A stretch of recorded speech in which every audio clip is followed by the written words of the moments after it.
All right, guys, time for our weekly spinning wheel. Here we go.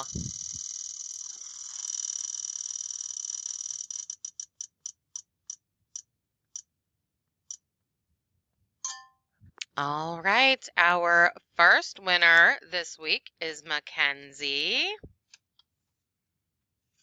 And since it's our first week, I'm going to go ahead and pick a bonus winner or two as well. All right, guys, so let's see who our second winner is this week.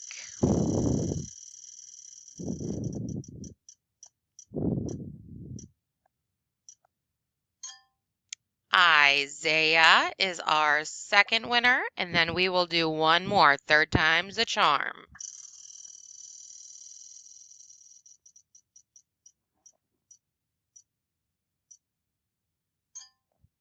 And Nicholas is our third and final winner for this week. Great job, guys.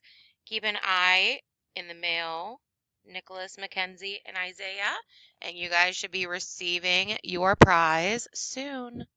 Have a great week, guys.